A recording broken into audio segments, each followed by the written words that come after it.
Hello! Hi అండి. చాలా days తర్వాత ఒక లాంగ్ వీడియో అయితే పోస్ట్ చేస్తున్నాను. అది కూడా నా ఫేవరెట్ మటన్ కర్రీ అయితే కుక్ చేసుకుంటా అన్నమాట.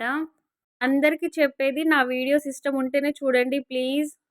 అండ్ ఇంకా ఎవరైనా మన ఛానల్ సబ్స్క్రైబ్ చేసుకోనట్లయితే ప్లీజ్ లైక్ చేసి, షేర్ చేసి సబ్స్క్రైబ్ చేసుకోండి. నేను పెట్టే ప్రతి వీడియోస్‌కి మీకు నోటిఫికేషన్ అయితే వస్తుందన్నమాట.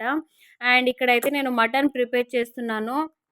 చాలా డేస్ అంటే చాలా డేస్ అయిందన్నమాట మటన్ తినక. అందుకనేసి ఇంకా మటన్ అయితే తెప్పించుకొని ఇంకా మటన్ కర్రీ అయితే ప్రిపేర్ చేస్తున్నాను. కొంచెం గ్రేవీగానే చేస్తున్నాను.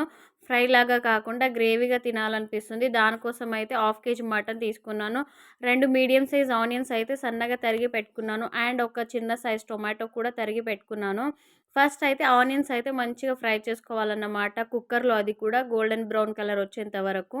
నేనైతే మటన్ కర్రీ చేసేటప్పుడు మాత్రం ఖచ్చితంగా కుక్కరే వాడతా అన్నమాట. ఒక్కొక్కసారి చికెన్‌కి కూడా కుక్కరే పెట్టేస్తాను. అలాంటిది ఇంక నేను మటన్ అయితే వేరే గిన్నెలో అస్సలు ట్రై చేయను.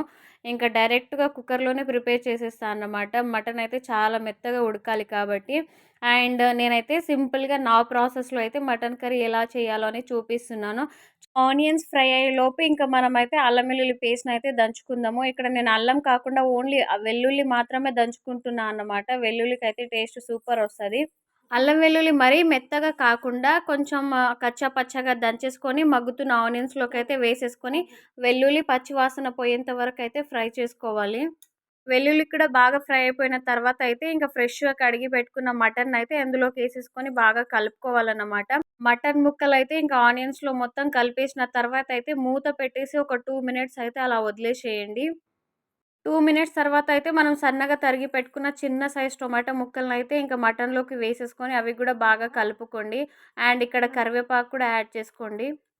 ఇంకా టమాటా ముక్కలైతే మటన్‌లో బాగా కలిసేంత వరకు కలుపుకున్న తర్వాత కొద్దిసేపు మూత పెట్టేసి టమాటాని మగ్గనిచ్చిన తర్వాత అయితే ఇంకా మనం కర్రీకి సరిపడంత ఉప్పు అండ్ కర్రీకి సరిపడంత మీ టేస్ట్‌కు తగ్గట్టు ఇంకా కారం అయితే యాడ్ చేసుకోండి. స్పైసీగా తినేవాళ్ళు ఎక్కువ కారం యాడ్ చేసుకుంటారు. ఇంకా మంచిగా నార్మల్‌గా తినేవాళ్ళు కొంచెం తక్కువ యాడ్ చేసుకుంటారనమాట. నేనైతే 1 ½ స్పూన్ అయితే కారం యాడ్ చేసుకున్నాను. అండ్ నెక్స్ట్ ధనియా పౌడర్, గరం మసాలా, కొంచెం మటన్ మసాలా అండ్ కొంచెం ఉప్పు యాడ్ చేసుకొని మటన్‌కి బాగా మసాలా పట్టేంత వరకు కలుపుకోవాలన్నమాట. అండ్ కొద్దిసేపు ఇలా కలిపేసుకొని కొద్దిసేపు మూత పెట్టేసి పక్కన పెడితే ఇంకా కారం మసాలా అనేది మటన్‌కైతే పడుతుందన్నమాట. తర్వాత మళ్ళీ మూత తీసేసి ఒక చెంబుడు నీళ్ళైతే పోసేసుకోవాలి. నేనైతే ఇక్కడ 10-15 విజిల్స్ వరకైతే ఉడికించుకున్నా అన్నమాట. ఒక 15 విజిల్స్ తర్వాత అయితే మళ్ళీ మూత తీసి చూస్తే సగం అయితే ఉడికింది. మటన్ మంచిగానే ఉడికింది. కాకపోతే వాటర్ అనేది ఎక్కువగా ఉండిపోయాయన్నమాట. ఇంకా కుక్కర్ మూత పెట్టేసి ఒక 10-5 మినిట్స్ అయితే ఉడికించుకుంటే వాటర్ అయితే తగ్గిపోతుందన్నమాట. అండ్ మన మటన్ కర్రీ అయితే రెడీ.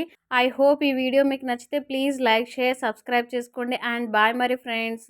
లైక్ చేయడం మర్చిపోకండి.